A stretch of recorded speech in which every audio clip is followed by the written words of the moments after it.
Maestro Bastidas, ¿cómo está? Muy buenas tardes. Gusto en saludarlo, señor Gutiérrez. Muchas felicidades. Muy buenas tardes. Es un placer estar en su espacio. Se lo agradezco mucho, Maestro Y lo Bastidas. felicito mucho. Me da mucho gusto estar hablando con usted delante de nuestros radioescuchas y lo felicito mucho por esta iniciativa y por este proyecto editorial nuevo. Lo felicito de verdad. Se lo aprecio muchísimo, Maestro Bastidas. Bueno, por supuesto que usted está enterado perfectamente de lo que ha ocurrido en la Cámara de Senadores, las modificaciones, disculpe, del día de ayer. Sí, sí. Y yo quisiera que usted nos diera, sé que son muchos puntos incluidos, pero primero su visión general sobre por qué razón en este momento, en estos tiempos, es cuando se dan estos cambios que pues tenían muchos años de no darse. Pues sí, lo apunta muy bien, señor Gutiérrez. En primer lugar, hay que decir que esta es una reforma que tiene por lo menos 10 años macerándose. Estamos hablando de una reforma política que se planteaba desde el momento en que se dio la alternancia, cuando sale el PRI del ejercicio del poder público en el año 2000 y entra el Partido Acción Nacional. Lo normal en todas las transiciones a la democracia es que al momento de empezar un nuevo gobierno democrático se emprendan una serie de reformas que modifiquen el entorno político y electoral y consoliden la democracia y la hagan irreversible. Lo normal en las transiciones es que 1 o 2 años después de hecho el cambio de gobierno, sí, haya un cambio estructural que modifica las reglas del juego para hacer irreversible la democracia. Este no fue el caso de la transición democrática mexicana. En México la transición mexicana es omisa en esta idea de reformarse, en esta necesidad de reformarse, y desde entonces a la fecha se han presentado en el Congreso decenas de proyectos, decenas de iniciativas, comisiones de reforma del Estado, en el Congreso, en la academia, y bueno, es un tema que hemos estado discutiendo mucho. Sí. Finalmente, después de todos estos ejercicios, el día de ayer en comisiones del Senado de la República, Sí. Se presenta un primer proyecto de reforma a la Constitución para avanzar en algunas de estas reformas. Lo primero que tengo que decirle, señor Gutiérrez, es que todavía falta mucho para que esto sea una reforma actualizada. Y tengo que decirle que hay poco tiempo, porque nuestra Constitución establece la necesidad de que cualquier reforma que modifique las reglas de juego político no entre en vigor si no es 90 días antes de iniciado el proceso electoral. Y como usted sabe, el proceso electoral empieza en octubre. Sí. Entonces tenemos hasta junio para que haya cualquier tipo de reforma que pueda ser aplicable a este proceso electoral. Entonces hay muy poco tiempo y falta mucho por hacer. En este momento, mientras usted y yo estamos platicando con su audiencia, en este momento el Senado de la República empieza la discusión del dictamen aprobado ayer en comisiones. Entonces ni siquiera está aprobado en el Senado de la República. Sí. Le recuerdo que siendo una reforma constitucional, se tiene que aprobar por 2/3 partes de la Cámara de Senadores. Después de esto se tiene que aprobar por 2/3 partes de la Cámara de Diputados. El periodo legislativo se termina en 3 días. Sí. Por lo tanto, tendría que convocarse a un periodo extraordinario en la Cámara de los Diputados. Si no hubiera ninguna modificación por parte de la Cámara de Diputados, escenario que suena realmente muy complicado, pero que podría llegar a darse, requiere 2/3 partes en Cámara de Diputados, y de ahí se tendría que ir a la aprobación a la mitad más 1, el 17 de las 31 legislaturas de los estados. Entonces, pues falta mucho. Sí. Y después de que se emitiera esta reforma constitucional, en paralelo se tendría que construir la reforma legal, es decir, la reforma de la legislación secundaria que permita que esta reforma constitucional sea aplicable, porque la Constitución no es aplicable de manera inmediata, de manera directa, salvo excepciones. Entonces, La Constitución necesitaría de las leyes secundarias, reformas al Código Electoral, a la legislación electoral, quizás legislaciones específicas para algunos de los temas que la hagan viable y aplicable antes de que empiece el proceso electoral de octubre. Entonces, lo primero que tengo que apuntar es que de lo que yo le apunte en este momento de la reforma política, se trata de un proyecto. Hay 2 o 3 senadores influyentes que han anunciado esta mañana que habrá modificaciones a este proyecto que ya conocemos, y por lo tanto muchos de los comentarios que le haré serán posible o seguramente modificados por algunos de los legisladores. Y el contexto pues luce complicado, señor Gutiérrez. Sí. Bueno, pero de alguna forma, aunque nos ha aclarado usted que todavía no está cocinado el platillo totalmente, el contenido de los diferentes cambios o modificaciones a la Constitución, en principio son varios, pero en principio siente usted, o en el caso de algunos señalados por usted mismo, que es un avance, es quedarnos igual o es un retroceso. Mire, señor Gutiérrez, en principio, ahorita entramos a los temas particulares. En principio le diría que siempre una reforma política, todos queremos que sea más, que sea mejor y que sea... Todos tenemos una idea en la cabeza mejor de la mejor reforma política posible. Todos los partidos tenían mejores ideas, todos queríamos un mayor alcance, todos queremos más. Yo le diría que a mí no me deja satisfecho personalmente esta reforma política. ¿Por qué? Me parece una reforma política que queda corta, yo quisiera mucho más. Pero también entiendo y asumo que la mejor reforma política es la reforma política posible. Y me parece que es algo que tengo que aceptar, que agradecer, que reconocer, que por fin las fuerzas políticas de este país se planteen esta posibilidad de algún avance en la materia, y sí le encuentro virtudes. Hay algunos temas que pueden, bien utilizados por la ciudadanía, bien utilizados por los partidos y por los políticos profesionales, se pueden convertir en avances. Déjeme entrar un poco en un resumen muy rápido, insisto, muy genérico, inicial y sujeto a modificaciones de los contenidos de la reforma. El cambio más importante, el que puede modificar realmente la correlación de fuerzas rumbo al 2012, es el tema de la candidatura ciudadana. ¿Qué significa y qué está planteando el Senado de la República? Está planteando la posibilidad de que un ciudadano pueda aspirar a cargos de elección, Presidencia de la República y Legislativo federal, incluso legislativos de los estados, sin pasar por los partidos políticos con registro. Está por verse cuáles son los matices, las características, los requisitos específicos para acceder a la candidatura, pero esto es quizás lo más importante de la reforma. Originalmente la reforma anoche, a las 6 de la tarde, 7 de la noche, iba para aplicarse hasta el año 2015. Ayer, a iniciativa del senador Santiago Krill, se modifica el transitorio para que la candidatura ciudadana se empiece a aplicar a partir del 2012. Si esto fuera realidad, si esto se actualizara, estaríamos hablando de la posibilidad de que cualquier ciudadano sin partido político se presentara. Cambia totalmente las reglas del juego de la elección del 2012. Es otro juego distinto del que estábamos hablando. Maestro, una pregunta sobre esto. A nivel de las diferentes democracias, bien hechas o mal hechas, que están operando en el mundo, este concepto de la candidatura ciudadana, ¿es algo que ya se esté practicando y que, si así ocurre, tenga buenos resultados, o cuál ha sido la experiencia que ustedes ha percibido? Mire, es una figura ciertamente polémica, porque los partidos políticos tienen una utilidad en el sistema.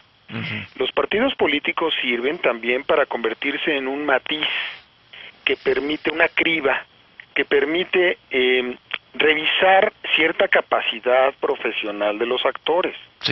Las candidaturas ciudadanas son una buena salida provisional, y no necesariamente son una solución estructural. Déjeme explicarlo en fácil.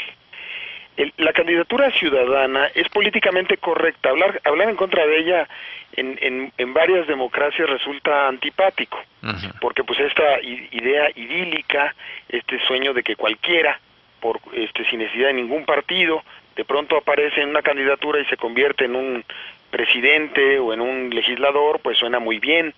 Y hay experiencias latinoamericanas y hay experiencias internacionales relativamente exitosas a la candidatura ciudadana. ¿Qué es lo que pasa en nuestro sistema? Tuvimos nosotros la experiencia en México de algún empresario de la industria farmacéutica que quería su candidatura, el doctor Simi, mucho dinero, el doctor Simi, el famoso doctor Simi. Sí. Y bueno, esa experiencia yo creo que fue una gran lección para darnos cuenta de que también cualquiera podía llegar a las candidaturas. Y cuando decimos cualquiera, pues puede ser cualquiera con mucho dinero o con mucha popularidad que arrastra todo un sistema electoral o un sistema político, y puede llegar a la presidencia pues personajes que no tengan la preparación, el apoyo, la mesura. Ese es uno de los ángulos. El otro ángulo, que no es menor, señor Gutiérrez, es también el hecho de que la candidatura ciudadana se vuelve algo romántico, porque no es justo, desde mi punto de vista, poner a competir a un ciudadano de la calle contra un aparato profesional de partido. Imagínense qué lucha desigual, en términos reales, de un partido político que recibe financiamiento público, que tiene acceso a medios de comunicación, que tiene políticos profesionales, estructuras territoriales, frente a un ciudadano que se lanza a una candidatura. En algún medio de comunicación yo publiqué algún artículo insistiendo en que la candidatura ciudadana per se no es una solución, que lo que yo sugería era que abriéramos más el sistema de partidos, que flexibilizáramos el sistema de partidos para lograr la profesionalización de la política y lograr que dentro de un sistema con mayores compromisos, con mayor apoyo, con mayor escrutinio público, un ciudadano pueda acceder a través de un partido a construir una candidatura. La candidatura ciudadana solamente, aislada, puede construir democracias de caudillos, y es un incentivo para la democracia de caudillos. Ya se volvió a cortar la línea telefónica ahorita la reconectamos con el maestro Bastidas.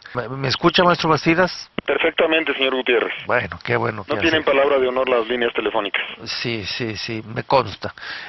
Y a usted también. Ahora, ¿quiere decir que entonces es una determinación, si finalmente se llega al final del camino de esta reforma, es un tanto cuanto utópico el que cualquiera, como usted lo dice, el hombre de la calle decida que quiere llegar y sentarse en Los Pinos en México, y ya con ese solo hecho todo lo demás, las complejidades se van a solucionar? ¿Usted cree que le van a poner ya en la letra fina, pequeña, condiciones que hagan imposible que se dé esto como una realidad? En primer lugar, sí, en la legislación secundaria seguramente tendrá obstáculos, pero además en la realidad política hace muy complicado que un hombre de la calle, sin el aparato, sin la estructura, pueda acceder a esa candidatura, y se presta a muchas puntadas. Se presta a la improvisación, se presta al lucimiento, Puede haber una candidatura ciudadana exitosa, por supuesto que puede haberla, y hay muchos mexicanos y mexicanas que están muy bien posicionados en las encuestas, muy respetables, que me gustaría ver en la carrera presidencial. Le refiero el nombre de los que se han mencionado: el ex rector Juan Ramón de la Fuente, el actual rector Narro, se habla de Xochitl Gálvez, personas que al margen de su posibilidad de triunfo en la presidencia de la República, podrían imprimirle al proceso electoral un ejercicio de mayor competencia, podrían refrescar el debate político, obligar a los candidatos que sí van a llegar a un debate distinto, pueden ser un contraste, puede ser útil, tiene ángulos positivos. En sí mismo la contienda puede mejorar la calidad de la contienda, pero estamos hablando de que estos personajes pudieran ser. Del otro lado está también la posibilidad de candidaturas de personas de muy bajo nivel, que no tengan las capacidades, que realmente no está en el juego político y que tome a juego la posibilidad de acceder a la presidencia. Sí. Entonces, el diablo está en los detalles no los conocemos, solamente estamos hablando de esta idea de la candidatura ciudadana, y creo que esto es lo que estructuralmente plantea la reforma más importante. Pero no es lo único, señor Gutiérrez. La reforma también trae en el proyecto que en este momento está iniciando a discutir el Senado, el tema de la consulta popular y la iniciativa ciudadana.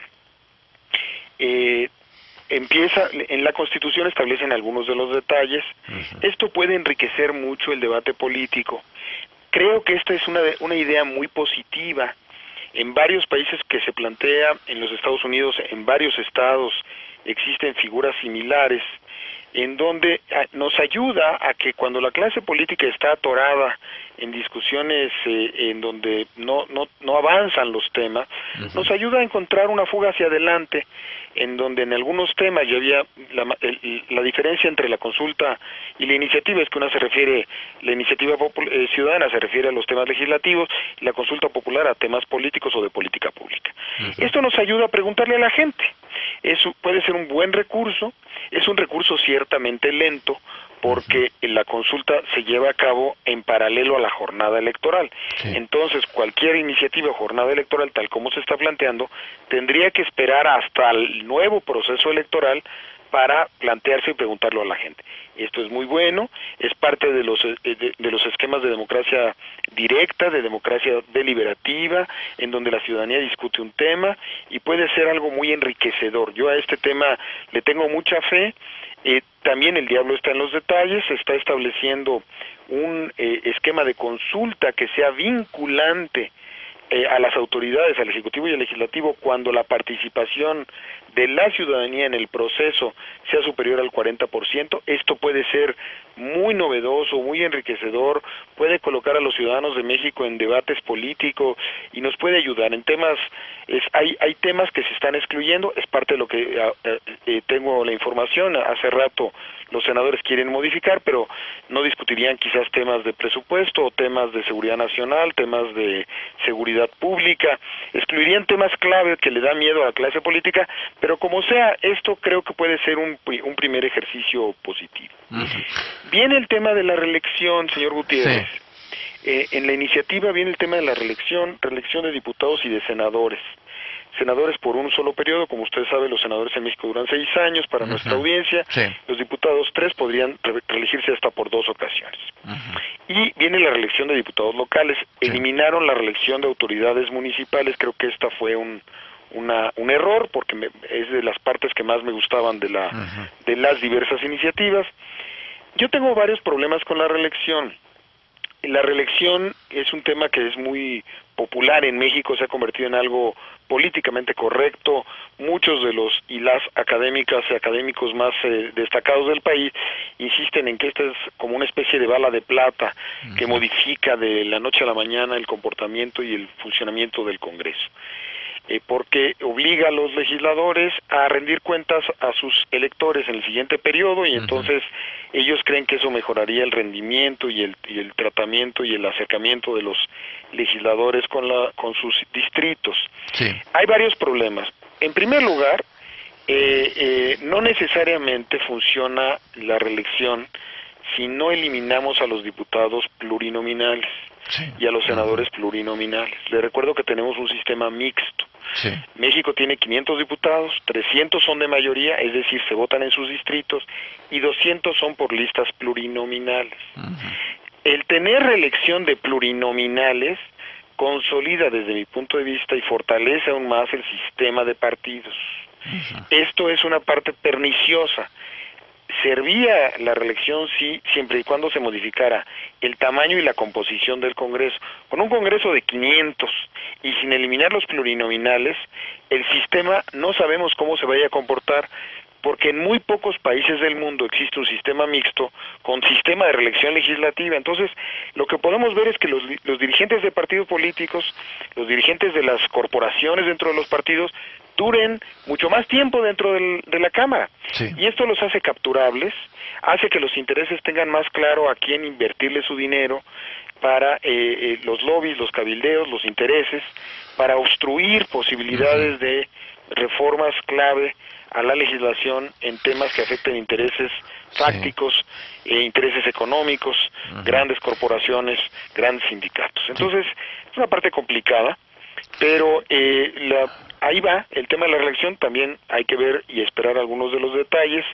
Insisto, le tienen mucha fe, yo no tanta, y además fomenta una cosa que yo le llamo el populismo legislativo. Como los diputados van a querer quedar bien, pues las decisiones duras, las medicinas amargas, que en México hay que tomar muchas pronto, pues no se van a votar, porque pues como quieren quedar bien, pues obviamente no van a votar reformas fiscales, pues no van a votar reformas duras. Entonces vamos a empezar a ver reformas que quedan bien en las encuestas, pero que no quedan bien en el momento de la responsabilidad republicana. Entonces, este es un incentivo pernicioso. Yo, honestamente, le tengo menos fe que muchos académicos, y se lo pongo, la pongo como está, pero la dejo entre corchetes. Sí. Permítame hacerle un par de preguntas, maestro Bastidas. Posiblemente haya muchas personas que nos están siguiendo a través de la televisión en La Voz en Español, y se pregunten de dónde surgió el concepto de plurinominal. ¿Cómo fue que esto se convirtió en realidad y tenemos 200 de estos plurinominales en la Cámara Baja? El sistema de listas es un sistema que se ha utilizado en varias partes del mundo. En nuestro sistema apareció con la figura del diputado de partido. Se trató de crear es un sistema de votación de listas. Cada uno de los partidos políticos presenta una lista. Se establece a partir de la votación general un sistema de votación en porcentajes. Es decir, los partidos políticos hacen sus listas y dicho de manera muy gruesa, a partir de un porcentaje de la votación, ellos acceden a un porcentaje en la lista. Y entonces, se hacen listas regionales. México tiene 5 regiones, le llamamos circunscripciones, y cada una de estas regiones, cada uno de los partidos presenta su lista y se establece una proporcionalidad casi directa, en donde a partir del porcentaje de votación, ese porcentaje se traduce en una representación. Es un sistema matemáticamente complejo, hay varios modelos en el mundo, han sido mapeados, y tiene como objetivo darle lugar a las minorías. Es decir, tratar de que haya una representación mínima de los partidos pequeñitos, de las pequeñas fuerzas políticas, que privilegia la representación por encima de la gobernabilidad. Los sistemas de mayoría privilegian la gobernabilidad. A partir de la votación directa, generalmente los partidos más fuertes se llevan mayor número de distritos. Y el sistema plurinominal privilegia la representación. Partidos más débiles y pequeñitos llegan a tener una mayor representación. Nosotros vamos creciendo con este número, insisto, a partir de que creamos la figura de los diputados de partido desde los años 60, creamos la figura de diputados de partido, fuimos creciendo, evolucionamos hacia el sistema de plurinominales. Primero tuvimos 100 plurinominales, y la dinámica de la transición democrática contra el PRI hizo que el PRI en aquel momento fuera ampliando este sistema como un mecanismo de ampliación de sistemas de los espacios de participación para las minorías. Las minorías lo presionaron, se amplió a 200, y desde entonces se nos quedó. Y se nos ha quedado, tenemos hoy estos diputados plurinominales en el Senado de la República, en a mi juicio, una aberración constitucional, creamos esta lista nacional de senadores. Es una aberración constitucional porque en nuestro sistema el Senado de la República está diseñado y concebido para representar a los estados de la Federación. Sí. Y crearon una lista que terminan siendo representantes de partido, más que representantes de las entidades, y desvirtuamos la representación senatorial. Esto dicho en términos muy gruesos, señor Gutiérrez. Ahora, muchas personas han expresado hace muchísimos años que finalmente el hombre o mujer que llegue a la Cámara de Diputados o de Senadores, lo más transparente es que sea alguien que ha sido pues producto de un proceso de campaña y de una votación para tener una representación más directa de las personas que votaron por esa persona. Usted ya nos explicó por qué nosotros tenemos de los 500, 200 que son los llamados plurinominales, que viene siendo una cantidad más o menos que será como un 40% de la Cámara, ¿no? Más del 40%. Más del 40% de la Cámara. Entonces, al final de cuentas, me imagino que esto incide en el peso de las decisiones a través de personas que, por lo que usted ya explicó, maestro Bastidas, son personas que están ahí, no necesariamente por el voto del ciudadano, sino por lo que ya explicó, son personas que llegan ahí por la determinación de partidos. Sí, es parte de los vicios de las partidocracias. Los partidos políticos, hay que encontrar el equilibrio. Sí. Yo soy partidario y todas las democracias modernas tenemos claro que funcionan a través de la figura de los partidos políticos.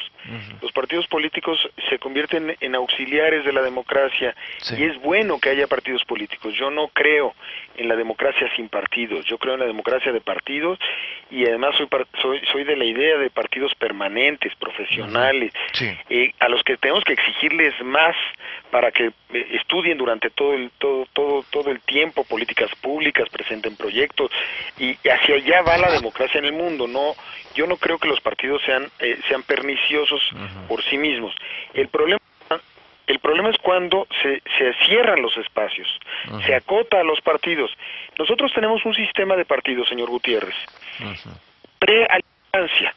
Los tres partidos políticos que tenemos grandes, el PAN, el PRI y el PRD, que son los que constituyen la mayoría del poder político en las y en los congresos locales y en la presidencia y en los ejecutivos locales. Son tres partidos políticos que tienen una dinámica de trabajo previa a la alternancia en el año 2000. El PRI realmente del 2000 para acá es el mismo partido político. No se ha modificado en mayor cosa, sigue siendo el mismo partido con los sectores, las organizaciones. El PAN es básicamente el mismo partido. Se ha emprendido algunos ejercicios de apertura menores, pero nos debe una gran reforma. Ya no digamos el PRD. Entonces, lo que en todas las alternancias y en todas las transiciones se da es un periodo en donde se abre la puerta y entran muchos partidos políticos y se refresca. Si usted ve las realidades como la de la democracia española, por ejemplo, para poner un ejemplo concreto, en la democracia española, el gran actor de izquierda del ejercicio de gobierno post-alternancia, después de la caída del régimen autoritario, es un partido político que era muy pequeñito al inicio de la democracia española, que es el Partido Socialista Obrero Español, porque el gran partido, el Partido Comunista, y la sociedad prefirió un partido más moderado, de izquierda, y optan por el Partido Socialista Obrero Español, y el Partido Comunista Español prácticamente desaparece. Sus vestigios son hoy Izquierda Unida, es una minoría muy poco representativa, y el gran partido de la alternancia es la izquierda moderada, una izquierda obrera. Igual del otro lado, si usted ve Alianza Popular se tuvo que modificar para convertirse en el Partido Popular, con un partido un poco más moderado, más de centro. Eso no lo da más que la competencia. y eso le da la posibilidad de abrir espacios y que compitan partidos políticos nuevos, frescos, que le den la oportunidad a que los partidos grandes eventualmente se fracturen y los grupos disidentes de los partidos se encuentren en los propios partidos, su ejercicio de competencia y no en el ostracismo político. Nosotros no hemos hecho toda esa tarea, ya vamos para 10 años, cerramos y modificamos el umbral para complicar el registro de los partidos políticos y los 3 partidos grandes cerraron la puerta con ellos adentro.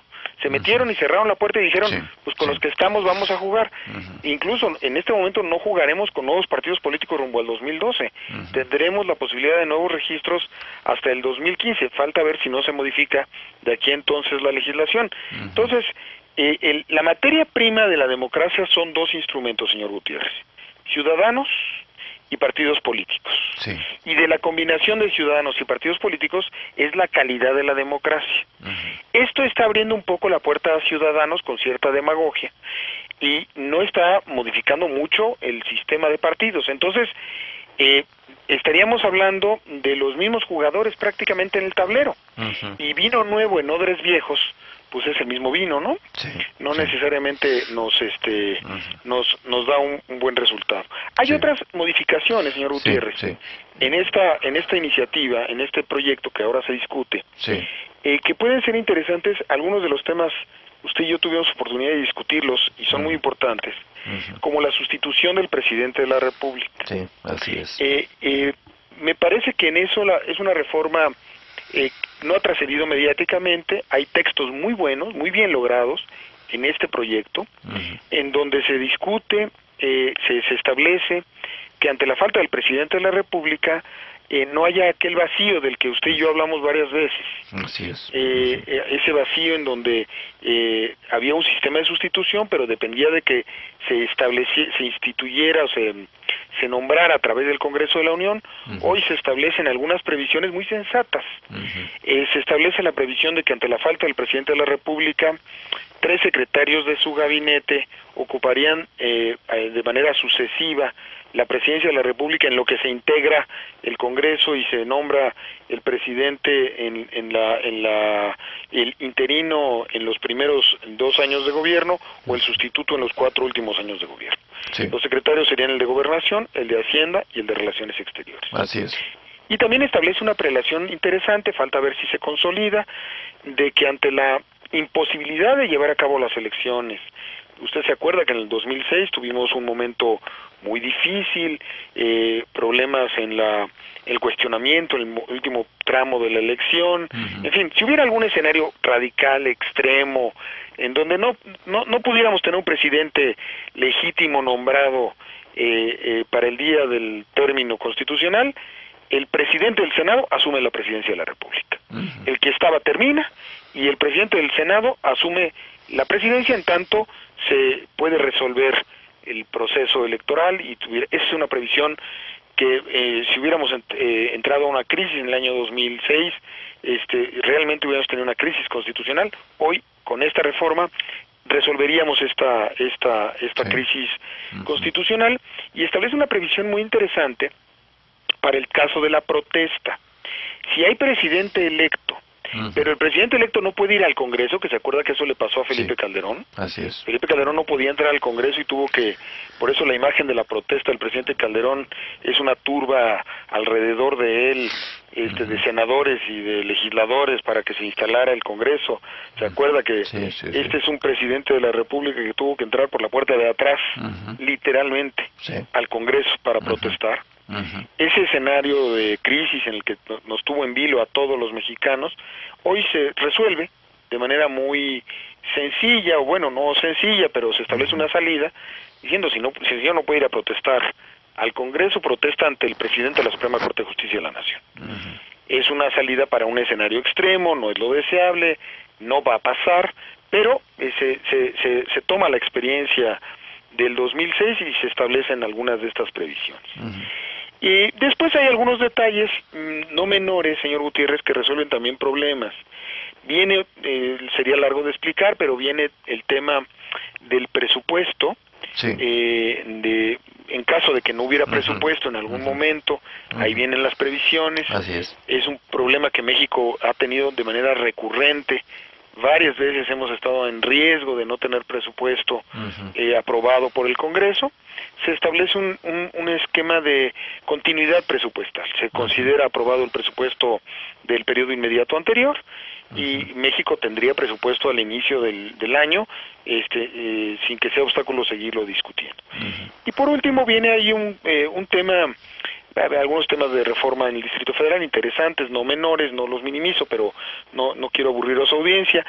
Viene el tema de la ratificación por parte del Senado de la República de algunos organismos autónomos o de algunos organismos públicos que tenían un sistema ahí medio bizarro de nombramiento, la Comisión Reguladora de Energía, la COFETE, la Comisión Federal de Competencia, establece ya muy claramente un sistema de aprobación senatorial que le da al Senado un gran poder. Esta es una reforma que, por cierto, le da un gran poder al Senado. Los señores senadores están aprobando una reforma que los hace, incluso estamos hablando hasta de la sustitución del presidente de la República, de parte de los...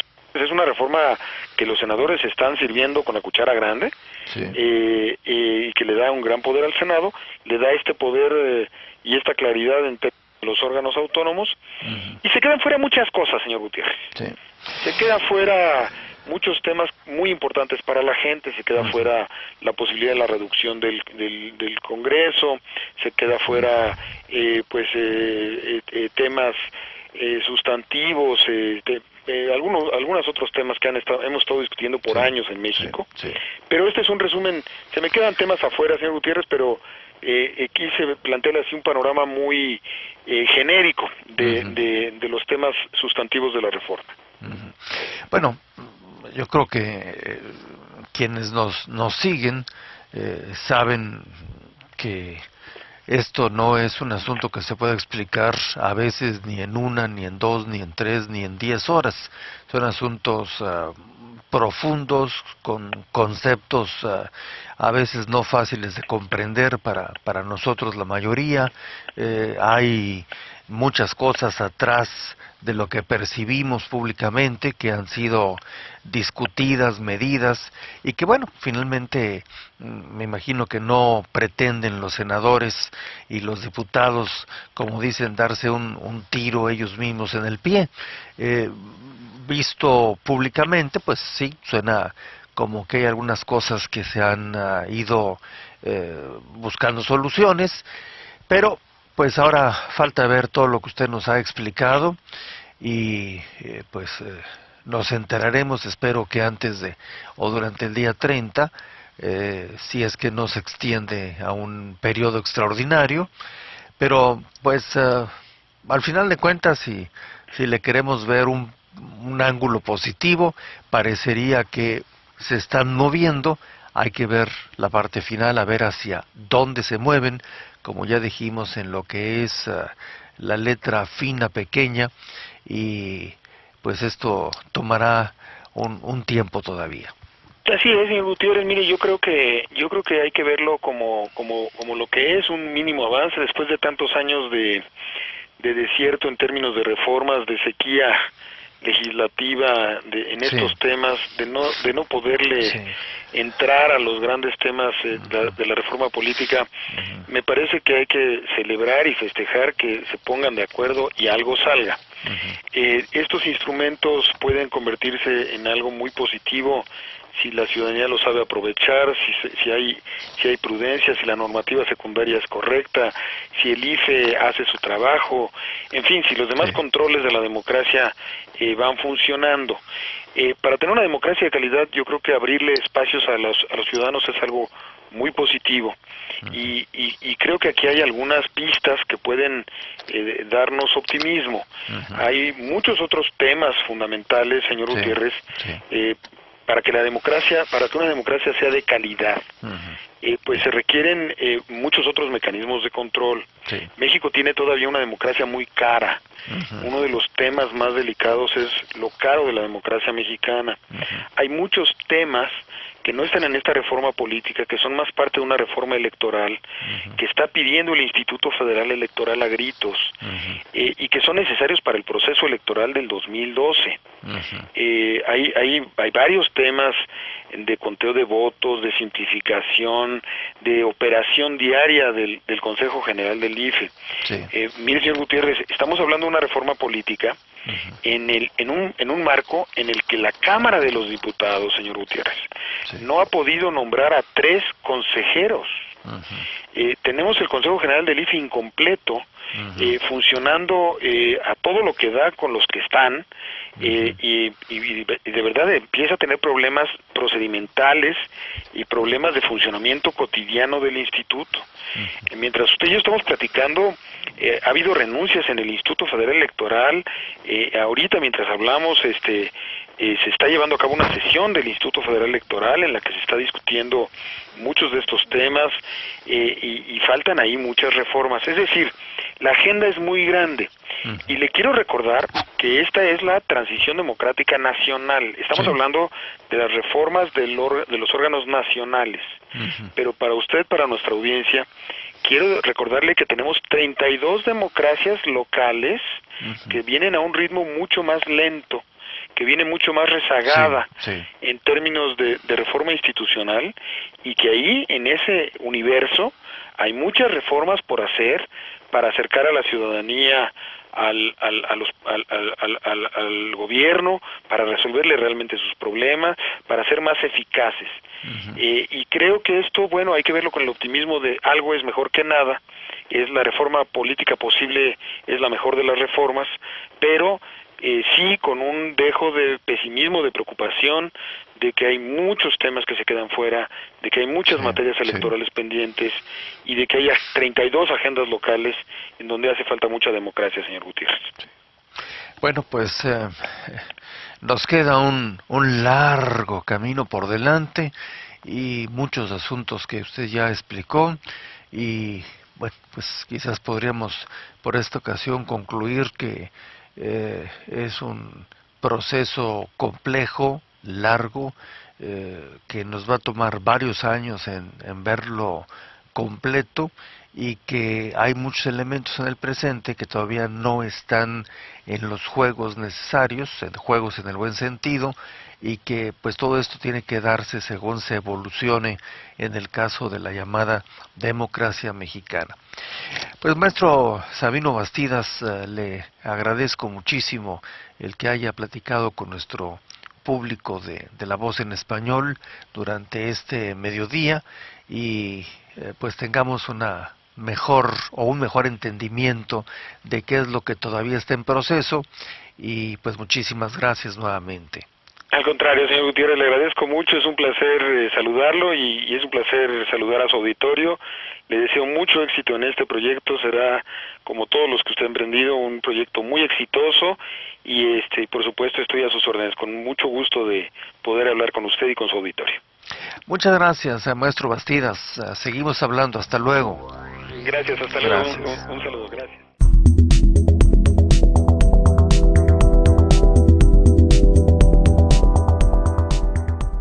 Algunos de los legisladores. Y el contexto pues luce complicado, señor Gutiérrez. Sí.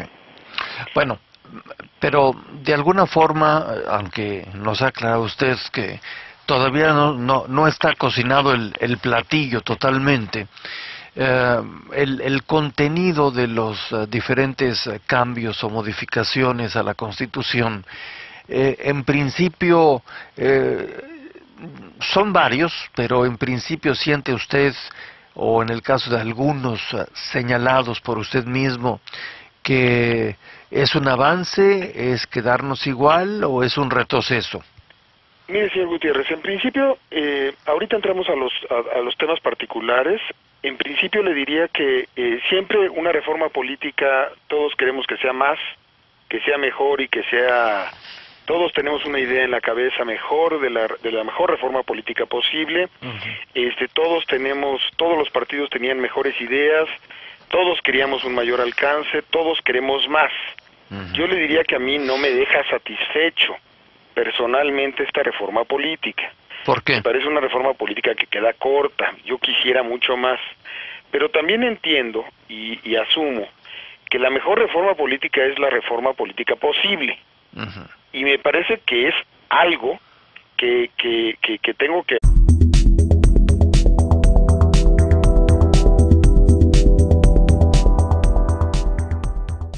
Maestro Bastidas, ¿cómo está? Muy buenas tardes. Gusto en saludarlo, señor Gutiérrez. Muchas felicidades. Muy buenas tardes. Es un placer estar en su espacio.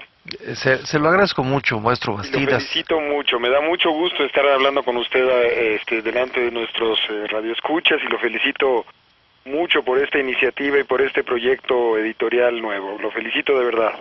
Se lo aprecio muchísimo, maestro Bastidas. Bueno, por supuesto que usted está enterado perfectamente de lo que ha ocurrido en la Cámara de Senadores, las modificaciones, disculpe, del día de ayer. Sí, sí. Y yo quisiera que usted nos diera, sé que son muchos puntos incluidos, pero primero su visión general sobre por qué razón en este momento, en estos tiempos, es cuando se dan estos cambios que pues tenían muchos años de no darse. Pues sí, lo apunta muy bien, señor Gutiérrez. En primer lugar, hay que decir que esta es una reforma que tiene por lo menos 10 años macerándose. Estamos hablando de una reforma política que se planteaba desde el momento en que se dio la alternancia, cuando sale el PRI del SAR en algunas de estas reformas. Lo primero que tengo que decirle, señor Gutiérrez, es que todavía falta mucho para que esto sea una reforma actualizada. Y tengo que decirle que hay poco tiempo, porque nuestra Constitución establece la necesidad de que cualquier reforma que modifique las reglas de juego político no entre en vigor si no es 90 días antes de iniciado el proceso electoral. Y como usted sabe, el proceso electoral empieza en octubre. Sí. Entonces tenemos hasta junio para que haya cualquier tipo de reforma que pueda ser aplicable a este proceso electoral.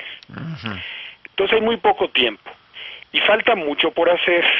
En este momento, mientras usted y yo estamos platicando con su audiencia, en este momento el Senado de la República empieza la discusión del dictamen aprobado ayer en comisiones. Entonces ni siquiera está aprobado en el Senado de la República. Sí. Le recuerdo que siendo una reforma constitucional, se tiene que aprobar por 2/3 partes de la Cámara de Senadores. Después de esto se tiene que aprobar por 2/3 partes de la Cámara de Diputados. El periodo legislativo se termina en 3 días. Sí. Por lo tanto, tendría que convocarse a un periodo extraordinario en la Cámara de los Diputados. Si no hubiera ninguna modificación por parte de la Cámara de Diputados, escenario que suena realmente muy complicado, pero que podría llegar a darse, requiere 2/3 partes en Cámara de Diputados, y de ahí se tendría que ir a la aprobación a la mitad más 1, el 17 de las 31 legislaturas de los estados. Entonces, pues falta mucho. Sí. Y después de que se emitiera esta reforma constitucional, en paralelo se tendría que construir la reforma legal, es decir, la reforma de la legislación secundaria que permita que esta reforma constitucional sea aplicable, porque la Constitución no es aplicable de manera inmediata, de manera directa, salvo excepciones. Entonces, la Constitución necesitaría de las leyes secundarias, reformas al Código Electoral, a la legislación electoral, quizás legislaciones específicas para algunos de los temas que la hagan viable y aplicable antes de que empiece el proceso electoral de octubre. Entonces, lo primero que tengo que apuntar es que de lo que yo le apunte en este momento de la reforma política, se trata de un proyecto. Hay 2 o 3 senadores influyentes que han anunciado esta mañana que habrá modificaciones a este proyecto que ya conocemos, y por lo tanto, muchos de los comentarios que le haré serán posible o seguramente modificados por el ejercicio del poder público en el año 2000, y entra el Partido Acción Nacional. Lo normal en todas las transiciones a la democracia es que al momento de empezar un nuevo gobierno democrático se emprendan una serie de reformas que modifiquen el entorno político y electoral y consoliden la democracia y la hagan irreversible. Lo normal en las transiciones es que 1 o 2 años después de hecho el cambio de gobierno, sí, haya un cambio estructural que modifica las reglas del juego para hacer irreversible la democracia. Este no fue el caso de la transición democrática mexicana. En México la transición mexicana es omisa en esta idea de reformarse, en esta necesidad de reformarse, y desde entonces a la fecha se han presentado en el Congreso decenas de proyectos, decenas de iniciativas, comisiones de reforma del Estado, en el Congreso, en la academia, y bueno, es un tema que hemos estado discutiendo mucho. Sí. Finalmente, después de todos estos ejercicios, el día de ayer en comisiones del Senado de la República, Sí. Se presenta un primer proyecto de reforma a la Constitución para avanzar